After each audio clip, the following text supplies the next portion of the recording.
Okay, well, our next interview is with Denise and David Carlson, and we are here at the New York International Antiquarian Book Fair. It's April 5th, 2014, and I'm going to individually ask you. Denise, tell me something about your parents, your siblings, where you were educated, where you grew up, etc. And after you've told us that, then David can give us the same. Sure. Born and raised, Virginia, Arlington, Tomb of the Unknown Soldier. I was the fifth of 5 children born to World War II veteran. Last of the baby boomers in our family. And what can I say? I was on a vacation with my parents. He was on a cruise ship, fell in love, and married him 32 years ago. Wow. Moved to New Jersey the very next day, and I'll wait for the next question before I tell you how the book business was born. David? Born in Irvington, New Jersey. Bounced around a little bit. My parents are farmers from Scranton, Pennsylvania. Decided to move to the big city and get real jobs rather than working on the farm. My father passed away at age 50 when I was 3. I had a kind of a hard go at it, but you know, my mom always got by. Mom passed away a few years ago. Then met her. So, you were on a cruise. Right, on the cruise. And you were doing what? You were on a cruise too? She was on the cruise. My last vacation with my parents before I married someone else. She was engaged at the time. You were engaged to someone at the time? Yes. Well, that didn't work out, did it? He gave me lots of reasons not to go down that road, and the rest is history. Yeah. The rest is history. Did either one of you guys go to college? Yes. Where did you go? I started out in Virginia, and he said, I'm not waiting for you to finish. I'd like to marry you, and you can finish in Jersey. So I'm a graduate of Fairleigh Dickinson University, Madison. That's great. Well, And I never finished, but I started to go to college to become an electromechanical engineer. Actually got bored with it and decided that these were back in the days when you could get into the business without the degree. Yeah. So it was a longer road and a harder road, but that's the route I went. Instead of finishing college, I just went straight into it and worked my way up from there. Okay, so you meet on a cruise. Right. You fall in love. You come back to New Jersey. Mm-hmm. Take me the story from there. We courted for 1 year. He thought that would get the skeletons out of the closet, asked all the questions, and we were married 2 years to the day that we met on the cruise, and I moved to New Jersey the next day. That was 1983, and we lived in the same house for 30 years. We were attending the B. Altman bankruptcy sale. I believe the year was 1984. When they had a rare book department. Yes. Yep. Phillips was the company they hired to auction the book department. That was the first thing that went. Really? Yeah. And we had been attending auctions for years while we were courting and doing the Virginia to New Jersey thing. She had wanted a set of the Winnie the Pooh books. And at the time, all we knew was Altman's. We didn't know about rare book dealers or anything like that. And at the time, I think they wanted like $1,900, which was a king's ransom. Yeah, a lot of money in those days. You know, we didn't have anywhere near that money. We were trying to pay a mortgage. And so when they auctioned it off, we decided to go to the sale because we got the Phillips catalog and they had an estimate of $600 to $800, and we said, well, we can afford something near that. We wound up paying like $800 for it. After we had left the sale, someone had approached us afterwards trying to buy them from us. Either they had fell asleep or missed a bid or showed up late or whatever it is, and they kept offering us more and more money. You like that, didn't you? It was just odd to me, very odd. Yeah, it's a strange dynamic, isn't it? Tiny little Frenchman who, at the end, when he offered us 4 times what we bid, and he just said, I'm sorry, it's my wife's Christmas present. He mumbled something about stupid Americans. He was off and running, and it was an hour's drive from mid-Manhattan back to Princeton, New Jersey, and D&D Galleries was born. We were hanging the shingle out in our head. We're like, somebody wants to pay 4 times for what we just paid. So we got in the old days, you could get a tri-state resale number, Connecticut, New York, and New Jersey, and we hung our shingle out almost 2 weeks later, and the rest is history. 1984. 1984. Yeah. And when you first started out, what did you use for inventory? Yeah, we went to mostly auctions. We didn't know where to. Country auctions or No. auctions? We went to Doyle, Christie's, Swan. And there were We started sort of not at the top, necessarily at the top, but we didn't know anything else except what we found in advertisements and what have you. And then from there, of course, like anything else, if you're interested in it, you'll find out where the sources are. And then we went to country sales and out in Pennsylvania, here and there. And we were hunting barrister bookcases down, Michael, and you could get them at furniture auctions back then. Try and find them now, the old original ones, but 30 years ago, you know, there was plenty, and you've seen them. We drag them to every fair we do on the road. Beautiful. They stack nicely. We call the books our children, and they sleep at night, and they pack nicely. They go home. They go. And they don't give you any crap either. No bad type. No. So the inventory just sort of was built up from there. So you just sort of here and there and everywhere you put them together. Right. But we weren't actually. She was more interested in the books than I was. I got into it more from the business angle. She got into it from the book angle, and then I eventually, obviously, fell in love with books from there. Obviously. Yeah, but prior to that, I've also, outside of working full time, I've always had some kind of little side business. When I was in high school, I had my own darkroom, and I would develop pictures for other kids in school cheaper than you'd go to the store. Enterprising. Yeah, you know, and when I got older, I got into stereo equipment, and I would have stuff big enough for auditoriums, and I would rent it out to different events and things like that. So I was always had some kind of business acumen on the side. So the books Do you still do stuff on the side? Or do you no, not anymore. No, I always transitioned from one to the other. I never really, when I got out of photography, I got into music. When I got out of music, I went into something else, and then so on and so forth. So. When was the last time you guys did a book fair? Oh, well, we've been going to London every year for 27 years. We exhibit over there. We've done the iLab fairs, but we prefer the provincial fairs. More fun, wider variety. And you don't do the New York Book Fair anymore? I haven't done this one in... for 6 or 7 years. Yeah. About that. Since you stopped running it? I prefer to say volunteering to make it better. Yeah, I never ran anything, Michael. I just She volunteered to try and make it better.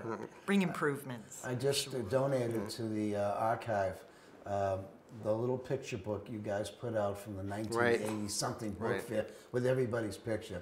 And we looked young. We really looked young then. What a moment in time that was. I know. It was incredible. Yeah. So here you are. Now you get your D&D. You're going around to all these places doing stuff. When did you sort of open your door to business? The door, this was before the internet, obviously. Yeah, 1984, 85. There were people who ran into us in the auction houses, and they saw what we were buying, and they said, you really need to look into that ABAA organization. Yeah. And I would like to tell you, people like the Schreibers inspired us. They said, you're exciting, you're young, you really need to come do good things for our organization. David Block was another one. David Block, he took us under his wing. Ted Duggan, oh my goodness, the Baumans. A lot of good people. Yeah, sure. Tony Ramo. I haven't seen Tony in a long time. No, he's doing fabulously in Atlanta. I know he's in Atlanta. Yeah. He was one of our sponsors, one of our first sponsors. Yeah, I haven't been to Atlanta in a long time. But he was quite a good bookman when he was a librarian, and he was a good bookman when he wasn't a librarian. Sure. So did you guys ever issue catalogs? Oh, yeah. Yeah, we did. From when to when? The first one was 85. Yeah, and then I think we made it through about 14 catalogs, and then with the internet, and because we were early on in the internet, because she's a computer person, so it wasn't intimidating. So we were there through Interlock, through early versions of email, and so on and so forth. So we embraced the internet early. Paul, Pritchard was the gentleman that owned the code for the early. Oh God, what was the first service? Interlock, and we were a beta test site for him, and we were a beta test site for ABE, and we were, he hacked away at it, and he used our inventory to put it into the system, and he picked our brains for what were booksellers looking for, what did we think were sensitive points that would make a collector, get a collector's interest, and what would they need to look at on the computer. Then he was absorbed by A. Libris. Yeah. A. Libris purchased his business, and then things took off. Didn't Weatherford, Robert Rutherford, wasn't he involved? Didn't he start Interlock? Yes. Yeah, he did, right, Yeah. right. Do you know why he started it? But you don't know. And I don't. Sure. What? He was preparing a catalog, and he had all his cards as to where he was going to send the catalogs to. They were all over the floor in the living room. And all of a sudden, his daughter opened the door from outside. The wind blew in, and everything blew all over the place. He said, "There's got to be a better way." And that was the start of Interlock. And here we are, And here we are. 2014. Yeah. What part? You're a computer person who also is a bookseller, and what do you think about this whole business with the internet, from where it started to where it is now, and to where it's going to be going? Michael, for me, the passion in this industry and personally is what makes people happy, and why do people collect, and how can I help someone grow their collection, or how can I help someone find joy? And I think that if the computer industry is helping the book industry go in that direction, and it connects the collector with what's out there in a way that we couldn't have imagined 30 years ago, I think it's a good thing. I don't want to pass judgment on people who walk into our booths with the handheld device and they're scanning everything and then they're going home to research. If it ends up with a sale later that they're happy they had added to their collection, that's a good thing. I'm still old school. Still love to open books. I still smell everything. You know, that you might think that's weird. No, I love the smell of books. Oh my goodness, we were looking at a collection this morning. I think unfortunately for us is that we've known the old way and the new way. The people who start today don't know what it was like the old way. And quite honestly, it was easier in the old day. I think so too. It was much, much easier in the old days. You can ask prices for books because people didn't have a source to go to. Right. I mean, to compare. Right. Their only source was what was in front of them. That's right. Sure. You know. But then again, on the other side, you reach people who are buying from you that you would never have reached. Oh, absolutely. without the internet. Absolutely. Right. But there's less customer dedication though. There's no, and the reason why a customer should be interested in this or buy this needs much more explaining, much than just, than in the past where they just took your word for it. Well, and then they go look it up here and look up that, and it's like looking up something medical on the internet. If you got a bump, you don't want to look it up on the internet because you'll die tomorrow. It's so with a book, if the dealer is reputed dealer, he's been in the business for 30 years, he goes, look, this is perfect for your collection. He's going to go look it up and then ask you 50 questions, and he's going to come up with the same answers anyway. But it's just that much more work. Do people encourage visitors? Absolutely. Yeah, sure. Oh my goodness. Do you have open hours, or do you just? It's a warehouse, so we just tell people if you're blowing up 206 or you're coming through Somerset County, just call. Our house is a 2-minute bike ride. We're enthusiasts. I took up triathloning when the last parent died, so we can ride a bike over to the warehouse and be there in 2 minutes. And we love to have visitors. And we tell them, bring the pets, bring the kids, bring the grandkids, get lost in the shelves for hours. We've had everybody and everything show up. Sure. I bet you have. Oh, yeah. I bet you have. Yeah. Other than a few people that you just mentioned, who were some of the people who were mentors to you guys, or who were influential in your book career? Well, this one here is going to go way back, and we've actually had dinner with him, is Rostenberg and Stern. Oh, right. Talk about the beginning. Madeline and Leona took us under their wings, and they were like, "You need to do something for Mac.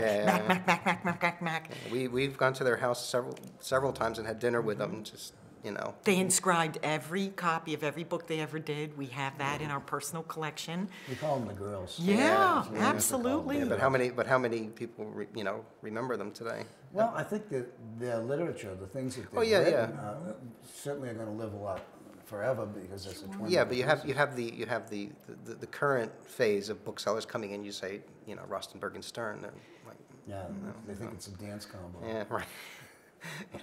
They're still trying to explain to them and that they're right here. Trying to explain to them that the first New York ABA book fair was 14 days long. It was 2 weeks. Yep, and from 9 in the morning until 9 at night. Yep. Michael, was that at the World Trade Center? No, it was at Carnegie Hall. Yeah. Okay. That the first book fair was in 1949, I think it was, or something like that. And it was at Carnegie Hall, and nobody knew how it was going to go or what the time should be. So they decided that it would be 9 in the morning until 9 at night, and they would just keep going as long as they had.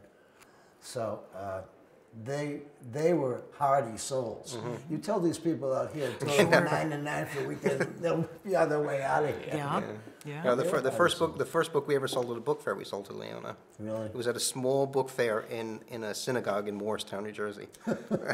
And they came through, and she had glasses on, and she had a magnifying glass, Yeah. and she was tapping the spines, and I was horrified, and I'm stepping back, and he's stepping on my foot going, "Don't you open your mouth." And they're tapping the spines as they go along, and at the end, for those who are viewing who don't know her, she was like 4'1". Something like that. Yeah. She She was looks at short. me, and she looks up at me, and she says, "You need to go to the ABAA. You need to apply." And the rest was history. And they advised us for years, and I was happy to volunteer for MAC to help with the book fair here, thanks to them. Yeah, I think they were certainly important booksellers. They opened up a lot of lanes for a lot of other people. Yeah, in their day. Which is what we should be doing, and I hope we are. But one of the things that alarms me, and not so much anymore, but used to, is the lack of young people coming into the trade. 30-somethings and 40-somethings coming into. They don't seem to be coming into the trade. There's a few, but the amount going out compared to the amount coming in is not even. Yeah. I mean, we're losing members to either death or retirement, and the amount of people who are coming in don't equal that figure. Right. I promise we're doing our part. We've sponsored 2. Oh, who just sponsored? Oh, we sponsored B&B, and we sponsored Dave Bergman. Mr. Bergman's in. And Paul Dowling. Liber Antiquis, who is Yeah. much junior to us. So I promise we're doing our part. Yeah, and I was over to see Sunday and Josh, a great young couple. And, Yep. and I think they're the kind of people who bring some life into Sure. the business. Sure. We need people like We that. do. And We Sunday's do. now volunteering she's on the board for I believe she's on the MAC. for the book fair as well. She has more bubbles. Yes. She is a bubble. I love her bubbles. Oh, yeah, she is. She's really great. I took a selfie with her the other day. We'll have to wait till it gets developed. I'm going to ask you kind of a sort of a broad question.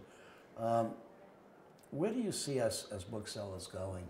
I hear people saying print is dead, the internet is killing bookselling. I hear all these things, yet I can't see it. I can't see it going away because it's still going to be the book as an object. Even if it's only text, it's still going to be as the object. It's going to be more visual. Because the window's going to move, forward to the 50s, 60s, where things were just generally more visual. I don't see it forever dying. I mean, I just don't see it. It's not possible. It's the mass marketed stuff, the hardbound novels today and stuff like that. That 1 billion copies are printed and put out in ebooks and stuff like that. But the old stuff, the time-tested stuff, the stuff that there's limited quantity of. I mean, I think there's always going to be a market, but the market is going to shift more and faster as time goes on. And you got to stay current. In the old days, the markets were fairly fixed. Nothing really changed very much other than condition and prices and so on and so forth. Whereas now, it's constantly shifting. It's amazing. So, Just amazing. so I don't see it ever going away, but it's going to be shifting more and faster. I see a lot of the younger collectors are more into visual things, Right. like broadsides and prints and Right. frameable autograph. I wonder if that's going to be more of a trend in the future, or if it already is a trend. I think it already is a trend. I think it's something, that's going to stick. And it's just it's just a matter of watching it. The thing is, you need to change. You need to change. In the old days, they used to say, this trade can support any attitude, any personality, anything. You could throw people out of your booth, out of your shop, you'd still do business, whatever. Yeah. Now you got to pay attention. You got to, what's happening, what's in style, what's in vogue, what's not, what's gone out. You got to pay attention more now. It's more work now than it used to be when we were. Yeah, It's a lot more work. A lot more work. But it's still a lot of fun. Oh no, without a doubt, Still without a doubt. enjoyable Yeah. and all that. If a young person were to come to you, and they probably have, and ask you, say to you, I'm thinking about becoming a bookseller, what kind of advice would you give them? Oh, that's easy. I would tell them to sell what brings them joy, whatever makes them passionate, whatever makes them sing or jump off a cliff or jump into a lake. I sell what I love, and I collect the things that I couldn't get. I went to Catholic schools for 12 years, and Poor girl. erotica was like, pornography was like, oh. And am I allowed to say it on camera? I've been collecting erotica for 32 years. It's a Thank you, legitimate- David. Thank you to all my colleagues. And We all know who you are. I tell the young people, whatever brings you joy, that's what you should sell. And it would make it easy if they knew how much fun they would have. Well, there are other issues besides the fun part. There are, Michael. There's the Like money. financial part. Sure. Yeah. Space, like inventory. Absolutely. But the passion, one of the things that I've seen from most of the people I interview is a passion. And it's not a bad passion, it's a good passion. It's a passion for what we do. How do we translate that passion to other people? That seems to be It's million-dollar question. Yeah. It's really inherent. I mean, if you don't come with some of it, Yeah, you can't think pass you're it right. on. You know, you try to impart what you can. Right. You try to foster it, but if they don't carry it on, there's not much you can do. Before we run out of time, can I tell them the Keats story? The woman? You can Oh, tell yeah, me yeah, any sure. story Oh you my want. goodness, Michael, we were doing a provincial book fair for Greenwich Village almost 28 years ago. We were just starting out and we were closing up. It was Sunday afternoon, and this wisp of a girl walks in, and she just happened to see that there was a Keats volume. She was going from booth to booth to booth. Everybody was packing up. She was going booth to booth. She's just going Chatterton, Chatterton, Chatterton, Chatterton, Chatterton. And we happened to have the one volume, the only one that was published posthumously. And she was just like enraptured with this thing and whatever. Like, It was closed. at the time it was like $80 or $90 or something like that. And she pulled out all she had in her pockets was like $60 or $70. And we just said, yeah, fine. She said, "This is my You rent know, money." She you know, said, here, "I have take to it." have this book." And I'm sitting there with this woman reading the pages and the tears rolling down her face. yeah, And I you said to were- Dave, "Okay, she really needs this book. She's going to get this book from us." But it inspired me 28 years ago that if that's how much someone's collection meant to them, I wanted to be part of building those collections, even if it was in the smallest way. No, that's so important. It was to her, and we've seen it again and again and again, Michael. Did she in ever 30 buy years. anything from you again? No, We it was the never only saw time. her Never again. saw her again. Yeah, Never she- saw Wow, her is again. that amazing, huh? Never saw her again. She was working on a PhD on Chatterton. Huh. And she just said, "My life is Chatterton." But of course, these were the days that all you knew was what was in front of you. There was That's no right. internet. There was no Yeah. internet. So She couldn't go on the internet and go, No. I will take this. that, this, right, this, right, this, and this. right. Or find it now for No. $10. Yeah, probably more like 10. Excuse me, more like 10 bucks. A couple more questions before I Sure, let sure, you go. Okay. Who are some of the rising stars in the trade? Some of the younger people that you've noticed or thought about that you think are going to make it?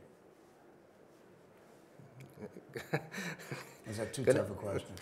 Well, I mean, we want to say obviously people we've sponsored. I mean, Sure. B&B, Oh, absolutely. Paul Dowling has clearly come a long way. Oh, yeah. Come a long way. He's frightfully knowledgeable, very aggressive. When I say aggressive, I just mean I know what you mean. in terms of his knowledge and selling practices and so on and so forth. I mean, those are two that that are next in line. You think they're the next? Yes, next definitely. tier of yeah. bookselling. I don't think I don't think Paul is going to be much really involved with the organization, but he does a lot of good for the organization by having an image and the image that the organization needs. Josh and Sunday are different; they're a little more involved. So I think Yeah, they're a lot more fun. yeah. Well, Yeah, they are. Yeah, They're kind of a bubbly couple. yeah. I like bubbly. I have to tell you, I passed James Cummins on the way in, and I gave him a huge bunny bear hug, and I whispered in his ear, Jim, one of my fondest memories of this organization was your 50th birthday party in San Francisco. And he says to me, he ruined it. He said, Denise, that was 17 years ago. And I'm like, no, don't tell me that. It was yesterday. And I went like that. Yesterday, yeah. And we knew his son when he was in diapers. And his son is very prevalent in the trade now. I know. Yeah. He's next. That's good. I'm happy to see that. It's great. It is. It really is. Yeah. It seldom happens. So. And Jonathan Hill was telling me that his oldest daughter is working at the Library of Congress this summer on some kind of thing. Wonderful. He says, I don't know, but I think she might be interested. Fantastic. Which is great, because I have 4 kids who could care less.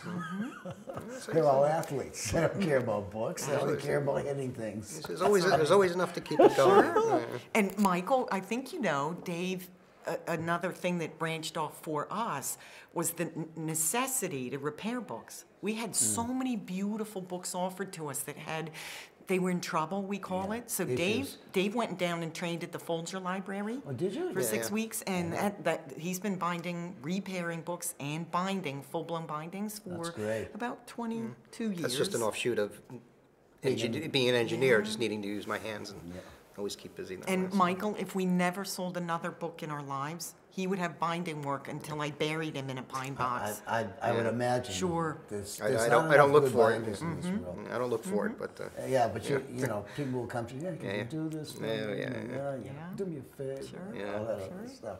Well, kids, it's been It's nice that talking time. to you. Delighted. The minutes go by really quick when you're enjoying yourself. And Absolutely. thanks so much for participating. Thank you, You're Mike. welcome. It's been a pleasure. It's great to Thank see you. you. Thank you.